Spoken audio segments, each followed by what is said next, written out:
శిరస్మణీయ తొలి విజయం సాధించిన పసికోన అదేందో ఇప్పుడు వీడియోలో తెలుసుకుందాం.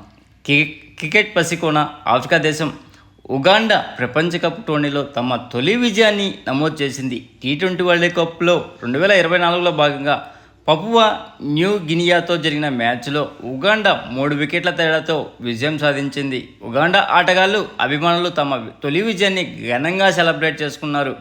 అభిమానుల కేరింతలు డ్యాన్సులతో గయానాలోని ప్రావిడెన్స్ స్టేడియం హోరెత్తిపోయింది. మ్యాచ్ అనంతరం ఉగాండా ఆటగాళ్ల సంబరాలు అమ్మరాన్ని అంటాయి. వివరాలకెళ్తే ఈ మ్యాచ్లో టాస్ గెలిచి తొలుత బౌలింగ్ ఎంచుకున్న ఉగాండా పిఎన్జిని 77 పరుగులకే కుప్పకూల్చింది. ఉగాండా బౌలర్లు మూకుమ్మడిగా దాడి చేసి పిఎన్జిని బ్యాటింగ్ లైనప్ మడత పెట్టేశారు. 43 ఏళ్ల స్పిన్నర్ ఫ్రాంక్ నుసబా పిఎన్జీ పాలిట సింహస్వప్నమయ్యాడు. ఫ్రాంక్ 4 ఓవర్లో కేవలం 4 పరుగులు మాత్రమే ఇచ్చి 2 వికెట్లు పడగొట్టాడు. ఫ్రాంక్ స్పెల్లో 2 మెయిడెన్ ఓవర్లు ఉండడం విశేషం. ఫ్రాంక్తో పాటు ఆల్పేస్ 4 ఓవర్లకు గాను 1 మెయిడెన్ చేసి 10 రన్స్ ఇచ్చి 2 వికెట్లు తీయడమే కాకుండా జుమా మియాంగి 4 ఓవర్లకు 10 రన్స్ ఇచ్చి 2 వికెట్లు తీశాడు. అలాగే కోస్మాన్ కేయూటా 3 ఓవర్లకు 17 రన్స్ ఇచ్చి 2 వికెట్లు తీశాడు. కెప్టెన్ అయినటువంటి మసాబా 4 ఓవర్లకు 17 రన్స్ ఇచ్చి 1 వికెట్ తీయడమే అద్భుతంగా బౌలింగ్ చేశారు. పిఎన్జీ ఇన్నింగ్స్ కేవలం 3 ఆటగాళ్లు మాత్రమే 2 అంకెల స్కోర్ చేయగలిగారు. వీరిలో హిరి 15 టాప్ స్కోర్గా నిలిచాడు.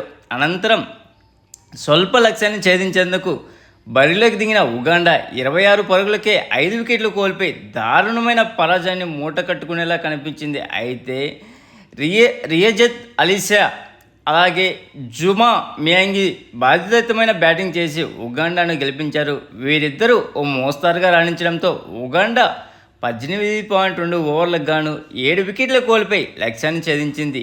రియాజిత్ మియాంగి మినహా ఉగాండా ఇన్నింగ్స్లో ఎవరూ 2 అంకెల స్కోర్ చేయలేదు. పిఎన్జీ బౌలర్లో అలేస్ నావ్ 4 ఓవర్లకు గాను 16 రన్స్ ఇచ్చి 2 వికెట్లు తీశాడు. అలాగే నార్మన్ మనువా 4 ఓవర్లకు గాను 19 రన్స్ ఇచ్చి 2 వికెట్లు తీయడము. చాడ్ సోపర్ 4 ఓవర్లకు గాను 13 రన్స్ ఇచ్చి 1 వికెట్ తీయడము. అసద్ బొలా 2 ఓవర్లకు గాను 10 రన్స్ ఇచ్చి 1 వికెట్ తీయడం చాలా పొదుపుగా బౌలింగ్ వేయడంతో పాటు వికెట్ తీస్తూ ఉగాండాను కొద్దిసేపు ఇబ్బంది పెట్టడం అయితే జరిగింది. ఈ మ్యాచ్లో అద్భుతమైనటువంటి పర్ఫార్మెన్స్ ఇచ్చిన రిజియాత్ అలీషాకు man of the match award లభించింది. ఈ మ్యాచ్ ఉగాండాకు నిజంగా అద్భుతం అని చెప్పాలి. లోయెస్ట్ రన్ రేట్స్లో మెన్ ఈ మ్యాచ్ ఒక చెత్త మ్యాచ్గా అనిపించింది. ఎందుకంటే గతంలో సౌత్ ఆఫ్రికా శ్రీలంక మధ్య జరిగిన మ్యాచ్ 4.42తో ఉంటే ఈ మ్యాచ్ 4.13తో రన్ రేట్తో ఉన్నది. నిజంగా టీ20 ప్రియులకు మాత్రం ఈ మ్యాచ్ ఒక టైం వేస్ట్లా అనిపించింది. కాకపోతే 2 టీంలు పసికోనలే కాబట్టి ఓకే, వాళ్ళ టీంల వరకు వాళ్ళు పర్ఫార్మెన్స్ మంచిగా ఇచ్చినారు అనుకుంటారు. కానీ మన టీ20 ప్రియులకు మాత్రం ఇది వేస్ట్. ప్లీజ్ ఫ్రెండ్స్, లైక్ చెప్తే లైక్ చేయండి, కొత్తగా వచ్చిన వాళ్ళు సబ్స్క్రైబ్ చేయండి. Thank you.